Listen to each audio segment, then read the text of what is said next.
देश भर में कोरोना की सुनामी है। बिहार की बात करें तो बिहार में बस पिछले 3 दिन गुजरे हैं, उन 3 दिनों में 10,000 से ज़्यादा संक्रमित मामले हैं वो सरकार की रिपोर्ट के हिसाब से दर्ज हुए हैं। कारण क्या है, क्या हुआ है कोरोना को, जिस कोरोना को हम ये मान के चल रहे थे कि वो ख़त्म हो रहा है। वैक्सीन आ गई, उसके बाद वैक्सीन को लेकर के स्पेशल ड्राइव चलाए जा रहे थे और ऐसे वक्त में इस अचानक से इसके बढ़ने के पीछे की रफ्तार क्या है, इन तमाम चीज़ों पे बातचीत करने के लिए हमारे साथ में डॉक्टर प्रभात रंजन सर हैं, जो कि जिन्होंने हज़ारों लोगों को अपने परामर्श से, अपने देखरेख में उनकी ज़िंदगियों को बचाया है। सर, अचानक से कोविड को हुआ क्या? क्योंकि साल 2020 में कोरोना इतना भयावह तो नहीं था जिस तरीके से अभी लग रहा है। नहीं, ये वेव्स एक्सपेक्टेड था, ऐसा सेकेंड वेव्स आएगा और वो ज़्यादा गंभीर होगा फर्स्ट वेव से। ये आप यदि वर्ल्ड वाइड देखेंगे, ब्राज़ील को या यूरोपियन कंट्री को या अमेरिकन्स को, तो वहाँ भी फर्स्ट वेव के बाद जो सेकेंड वेव आए उनकी क्षमता पहले वाले से ज़्यादा खतरनाक थी। तो गवर्नमेंट एंड अदर मेजर्स को पहले से ही इसके लिए अवेयर रहना चाहिए था। साइंटिस्टों ने इसके बारे में बताया भी था। और एक चीज़ जो आप ध्यान से देखेंगे इस बार, जैसे आपके रिकॉर्ड्स के हिसाब से 10 लाख पिछले बार हाईएस्ट एक्टिव केस हुए थे, अभी 12 लाख है, तो ज़्यादा बड़ा नंबर नहीं है, 2 लाख का ही चेंज है। लेकिन सिचुएशन क्या है कि ये 2 लाख के चेंज पे ही पूरे इंडिया में हॉस्पिटल्स फुल हो रहे हैं। अहमदाबाद का न्यूज़ है कि एक हॉस्पिटल पूरी 1200 बेड की फुल है और बाहर एम्बुलेंस की लाइन है। मोर और लेस पटना में भी यही सिचुएशन नियर फ्यूचर में पहुंचने वाली है। बड़े बड़े सारे मेट्रोज में ये सिचुएशन होगी। तो ये एक बेसिक डिफरेंस है पिछले बार से इस बार, जिसके बारे में मैंने पहले भी बताया था, क्योंकि ये कम्प्लीटली बिहेवियर चेंज है कोविड का। और मोस्ट लाइकली कई तरह के म्यूटेशंस हो चुके हैं, जिसको कि हम जीनोमिक स्टडी जो बोलते हैं, वो सारे वर्ल्ड में थोड़ा स्लो है। सबसे ज़्यादा इंग्लैंड में हुआ है और इंडियन सब कॉन्टिनेंट में सबसे कम हुआ है। तो हमें इसके जीनोम्स के बारे में एग्जैक्टली पता नहीं है, और इसलिए इसका बिहेवियर देख के जो पेशेंट के प्रेजेंटेशन है, अभी मैं ज़्यादातर पेशेंट्स ऐसे देख रहा हूँ जनवरी ऑनवर्ड्स जो इसके नए केसेस आना शुरू हुए। अभी तो वेव्स आया है, लेकिन ये दस्तक दे रहा था जनवरी के बाद से ही। तो उसमें पेशेंट्स को एक आध दिन फीवर रहते हैं, लेकिन उनकी लंग इंजरी बहुत फास्ट होती है। एक प्रोपोर्शन ऑफ पहले सिम्टोमेटिक पेशेंट्स कम होते थे, अभी सिम्टोमेटिक पेशेंट्स ज़्यादा हैं। और उस सिम्टोमेटिक पेशेंट में भी पहले लंग इंजरी वाले पेशेंट्स बहुत कम थे, अभी लंग इंजरी वाले पेशेंट्स ज़्यादा हैं। और ये लंग इंजरी वाले पेशेंट्स का एक पार्ट जो है सो आईसीयू और हॉस्पिटलाइजेशन और ऑक्सीजन सपोर्ट खोज रहा है, जिसकी परसेंटेज बहुत ज़्यादा इस बार है पिछली बार से। सो ये ज़्यादा भयानक है।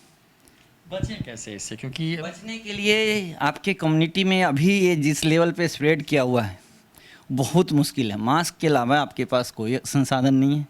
लोगों के गैदरिंग्स कम करने चाहिए, ठीक है, उस तरह के सारे इवेंट्स को कम कर देने चाहिए। Activity day to day life की आप ख़त्म नहीं कर सकते, उसको मेंटेन रखना चाहिए, लेकिन मिनिमम पे रखना चाहिए, समझ गए।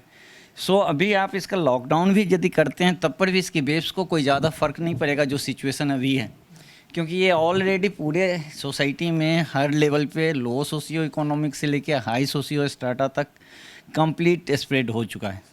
अब किन को डिजीज हो रहा है नहीं हो रहा है, यदि आप रैंडम टेस्ट कर दें किसी भी ऑफिस के आप, तो वहाँ 100 में से अभी 30-40 पॉजिटिव आ जाएंगे। इस लेवल पे इसका स्प्रेड है। अब उस 30-40 में से 15-20 सिम्टोमेटिक लोग हो रहे हैं तो टेस्ट करा रहे हैं। सो अभी पॉजिटिविटी रेट काफ़ी हाई हो गया, 10-15% तक बहुत सारे डिस्ट्रिक्ट्स में पहुंच गए हैं। सो ये इस बार का बिहेवियर सबसे ख़तरनाक बिहेवियर ये है कि लोगों को हॉस्पिटल्स क्षमताएं कम मिल रही हैं। अभी भी हमारे पास बिहार सरकार के पास टाइम है कि वो जितनी जल्दी हो सके हॉस्पिटल सेक्टर को, मैनेजमेंट सेक्टर को जितना जल्दी गेन कर लें, बढ़ा लें, वो उनको फ्यूचर में काम आएगा। दूसरा, हम होम क्वारंटाइन के पेशेंट को ऐसे ही छोड़ देते हैं, वो ज़्यादा सीरियस होते हैं, वही ज़्यादा बर्डन बढ़ाते हैं। तो होम क्वारंटाइन सिस्टम के जगह पे हम होम नर्सिंग सिस्टम शुरू करें कि पेशेंट को मैक्सिमम फैसिलिटी, जिनको ऑक्सीजन की ज़रूरत नहीं है, इंजेक्टेबल दवा पर नहीं है, वो घर पे ही गवर्नमेंट के गए डॉक्टर्स के ग्रुप्स के थ्रू, एक डॉक्टर के साथ 3-4 स्टाफ हों, वो करीब 100 पेशेंट्स या 100 ऐसे घर को मॉनिटर कर सकते हैं जहाँ कोविड के पेशेंट्स हैं। ये सिस्टम यदि हम स्टार्ट करेंगे तो हमारे हॉस्पिटल्स पे बर्डन कमेगा।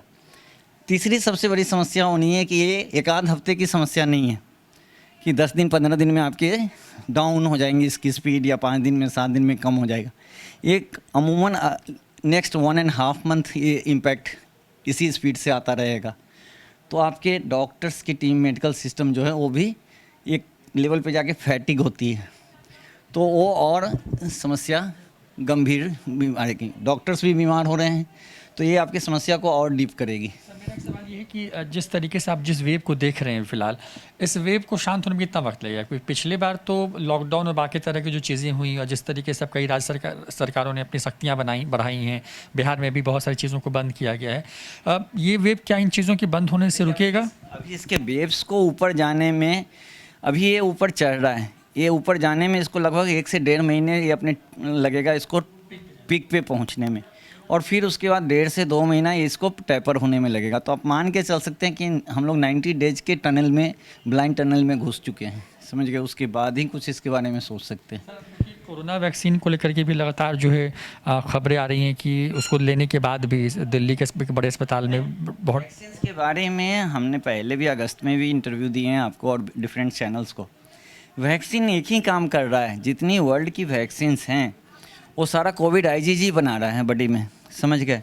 और कोविड आईजीजी क्या है आपको कि एक इम्यूनिटी प्रदान करता है, लड़ने की क्षमता देता है, लेकिन एब्सोलूट इम्यूनिटी नहीं देता है कि आपको इन्फेक्शन नहीं होगा या कंप्लीट आप डिजीज फ्री रहेंगे, ऐसी चीज़ें नहीं है, लड़ने की क्षमता दे रहा है।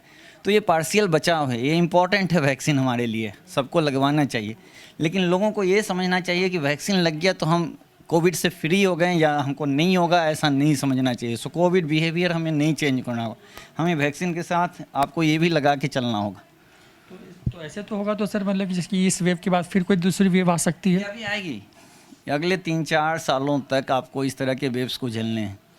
2025 तक आप मान के चलने मिनिमम ऐसे कई वेव्स हमें देखने हैं लाइफ में। मतलब टेक्निकली का समझें, मतलब मेडिकल भाषा में तो ये है क्या कि ये बहुत तेज़ी से म्यूटेशन हो रहा है, तो म्यूटेशन चेंज होने में क्या होता है कि एक बॉडी में इम्यूनिटी डेवलप करता है, फिर वो नीचे हो जाता है, फिर वो इम्यूनिटी जब बॉडी और सोसाइटी का लो होता है तो ये ऊपर जाता है वेव्स, जैसे अभी आ गया। फिर कुछ दिनों में 4-5 महीने में आपका इम्यूनिटी सोसाइटी का हाई रहेगा तो ये लो होगा, बस ये चलता रहेगा। आप सोल्यूशन कहाँ देख पा रहे हैं? क्या ये जो बंदिशें लगाई गई हैं वो बंदिशें सोल्यूशन हैं? ह्यूमन बिहेवियर, हमें बिहेवियर चेंज करना होगा अपना। क्या क्या लोगों को एहतियात? मास्क कभी नहीं छोड़ना होगा अभी, और दूसरा फालतू की गैदरिंग से बचना होगा। अगर मान लीजिए किसी में से कुछ इस तरह के लक्षण आते हैं, कब उनको डॉक्टर के पास पहुंचना चाहिए? कब? किसी को भी एक दिन भी फीवर हो रहा है तो उनको पक्का अपना कोविड टेस्ट करवाना चाहिए। फीवर एक दिन के लिए भी किसी भी बंदे को हो रहा है, उसके बाद वो ये फेब्राइल हो जाना है, फीवर नहीं है, कुछ भी सिम्टम नहीं है, सिर्फ वीकनेस रह रहा है, फिर भी कोविड का टेस्ट कराना चाहिए। क्योंकि ऐसे ही पेशेंट्स के लंग्स ज़्यादा इंजूरी हो रही हैं, जो एक दिन फीवर हुआ उसका खाली वीकनेस हो रहा है या भूख नहीं लग रही है या कुछ ऐसा सिम्टम हेडेक जैसा आ रहा है, लेकिन उनका लंग 40-50% ख़त्म हो जा रहा है इन्फेक्शन से। अगर सर कोई पॉजिटिव आ जाता है? एक समस्या क्या है कि ये म्यूटेटेड वेरिएंट जो है, जिसकी जीनोमिक्स हमें अभी नहीं पता चली है, वो आरटीपीसीआर में नहीं पकड़ा में आ रहे हैं। तो कई ऐसे पेशेंट्स मिल रहे हैं जिनके फैमिली का कोई एक मेंबर तो पॉजिटिव आ गया, बाकी मेंबर नेगेटिव है, और उसमें से एक का लंग काफ़ी इन्वॉल्व है जो नेगेटिव भी हैं। तो ये आरटीपीसीआर को भी अपग्रेड करने का टाइम आ गया हमें, कि इसके जीनोमिक्स को बढ़ाएं, ऊपर ले जाएं।